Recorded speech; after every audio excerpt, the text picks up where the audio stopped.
Two my channel Priya blogs আরেকটু নতুন video নিয়ে তোমাদের সাথে শেয়ার করতে এসে গেলাম।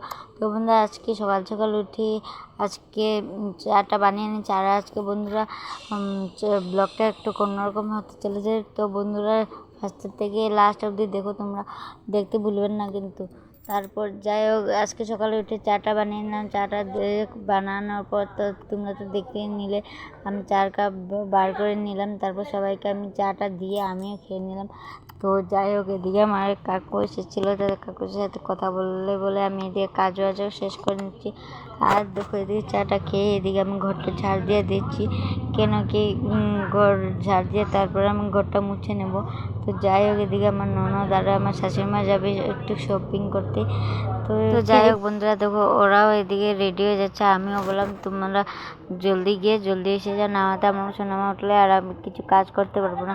তো যাই হোক, এদিকে রেডি হয়ে ওরাও চলে যাচ্ছে। আর এদিকে দেখো আমার ঘরগুলো মুছিয়ে তারপরে এদিকে কয়েকটি কাপড় ছিল, সেগুলো আমি মুছিয়ে নিচ্ছি, কেন কি অনেকটা নোংরা হয়ে গেছিলো, তো তাই জন্য। তো যাই হোক, এদিকে ঘরটা মুছে কাপড় চাপড় দিয়ে এদিকে দেখো আমার সোনামা উঠে গেছিলো অনেকটাই, সেটা আমি ব্লগ করতে পারছি না ওকে নিয়ে। তো যাই হোক, খালি ঘরে কেমনে করবো, আমি ব্লগ করবো না ওকে ধরবো না কি আমি কাজ করবো, তো তার জন্য আমি কিছু করতে পারিনি। তো যাই হোক দেখো, এখানে আমার কাপড়গুলো আমি ধুয়ে নিলাম। ধোয়ার পর আমি ওকে নিয়ে ব্যস্ত হয়ে গেলাম। তারপরে আমার যখন শাশুড়ি মা ছিল তখন ও শাশুড়ি মা আসেনি, সরি। তো ও আমার কুলেই ঘুমিয়ে পড়েছিল। ঘুমানোর পর আবার আমি কাজ করতে লেগে গেছিলাম। তো বন্ধুরা দেখো, এখানে আমার অনেকগুলো কাপড় চাপড় ছিল, সেগুলো আমি ধুয়ে বারান্দাতে আমি শুকিয়ে দিচ্ছি। এখানে কামড় মেলা অনেকের কষ্ট হয় এখানে কাপড়গুলো চোপড় মেলতে। তো যাই হোক, এদিকে দেখো আমি যেগুলো শুকিয়ে গেছিলো এইগুলো আমি ঘরের ভিতরে রেখে, আর এদিকে যেগুলো আমি ধুয়ে দিচ্ছি সেগুলো মেলে দিচ্ছি। তো যাই হোক বন্ধুরা, এদিকে দেখো আমার কাপড় চোপড় মেলে এদিকে স্নান টান করে এদিকে পুজো দিতে এসে গেছি। আর দেখো, এখানে পুজো দিতে এসে গেলাম। পুজো দিতে অনেকটা টাইম লাগবে। দেখো আজকে একটু ভালো লাগছে না ব্লগটা দেখতে, কেন কি আমি স্ট্যান্ডের মধ্যে রেখে তারপর করছি। আর এদিকে দেখো আমার বড়মশাই আজকে বাড়িতে ছিল, তো ওকে বলছি আমার সোনামা উঠলো ওকে ধরতে।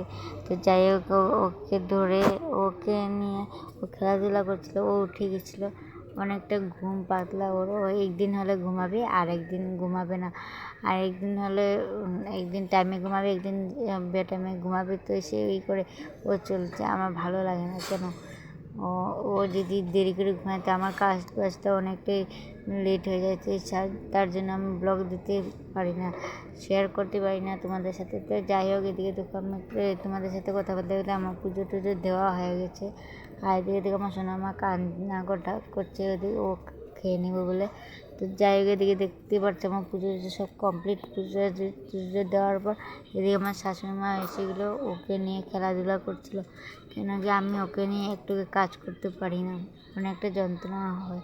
তো দেখো, এখানে আমি এদিকে বসিয়ে দিয়েছি বটবটি ভাজা, আর এদিকে আমি বসিয়ে দিয়েছি ভাত, কারণ কি ভাতটা তো বসাতে টাইম লাগবে না, ঝটপট হয়ে যাবে। এদিকে ভাতটা বসিয়ে আমি এদিকে সবজিগুলো কেটে নেব।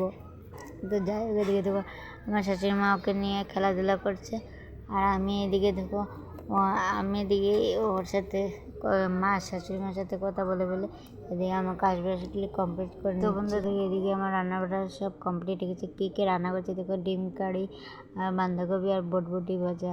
তো যাই হোক, খাওয়া দাওয়া কমপ্লিট হয়ে সব সেরে নিলাম। তবে ভিডিওটা যদি ভালো লেগে থাকে লাইক কমেন্ট শেয়ার সাবস্ক্রাইব করতে থাকে।